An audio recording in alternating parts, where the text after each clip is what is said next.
Hi. Hello. My slides on?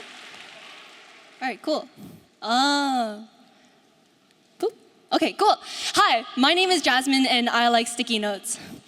I picked it up somewhere on the internet where if I make a mistake in my sketchbook, I can just cover it up and keep on going.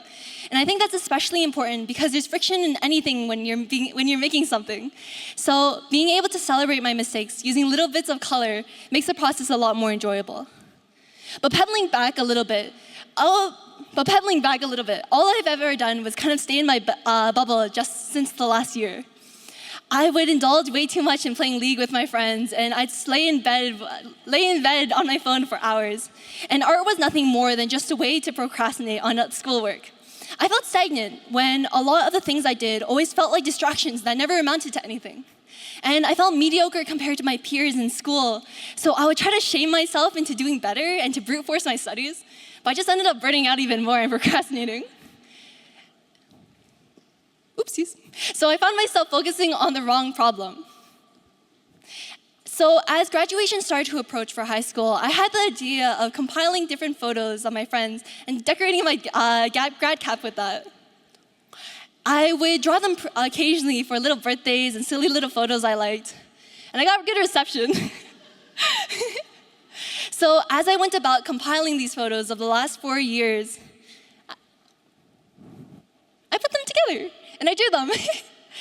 And shoot. And I realized how important it was.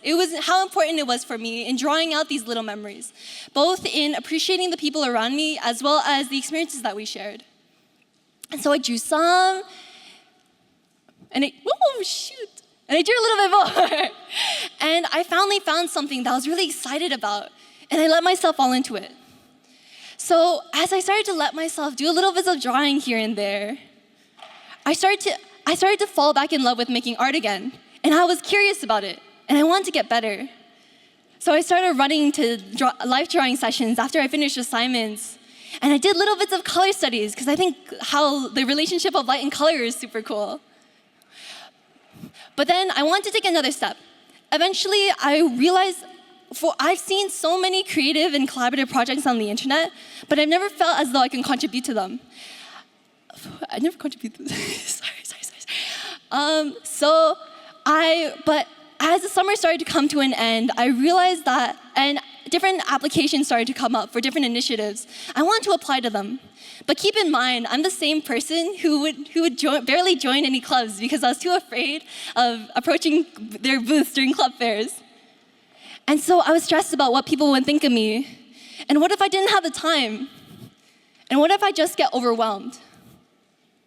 But I did it anyways.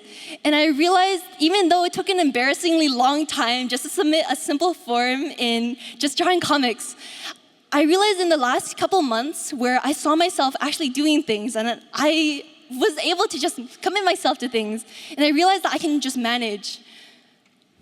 And so I took a little step in the direction that I was pulled towards, and then I took a stab in the dark, and then a couple other stabs because I have pretty bad aim. And I found myself with little project commitments, and I was excited. I joined last term's game jam for the first time because I thought game dev was super, super cool. But I wasn't confident as a developer, but I can draw. So I bothered my friends about how scared I was because I knew no one going into it and I didn't have a team. Oh, this is an animation. Oh, shoot, sorry. And I was able to meet so many lovely people. And again, for this term's game jam, I went into it intentionally looking for a team that I didn't know anyone in. And then I got to meet even more cool people, and they knew they were actually passionate about going into the industry. It was super, super cool. And where'd it go? Oh, okay. And I contributed to a Hatsune Miku sign and I drew so many cute girls in different poses to find one that I liked. And I found myself really enamored by different communities that I see online. This one's in Toronto, Recess. And I found myself really enjoying capturing the messiness that comes into different co-working spaces, but also the connections that are being formed.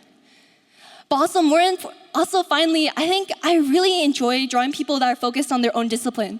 By basically making fan art, I can ever so slightly dip my toes into that world. And look at all these people. delightful. There's a couple of them that we just saw. But when I go about making these illustrations, I start to ask myself questions like, how does this actually work? And what does a DJ controller actually look like? And how many more references do I need of a bracket bot?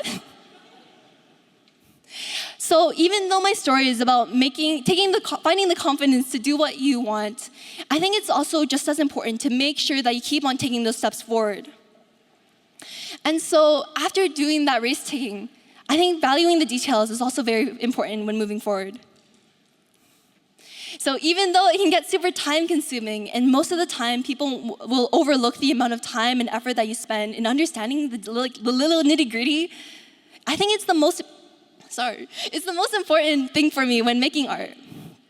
Because it makes the mundane exciting when you have the chance to be curious, when everything from people to clothing to little like bars on the subway had to go through multiple iterations to become what it is today. It starts to give the ordinary little bits of novelty that you can wonder about.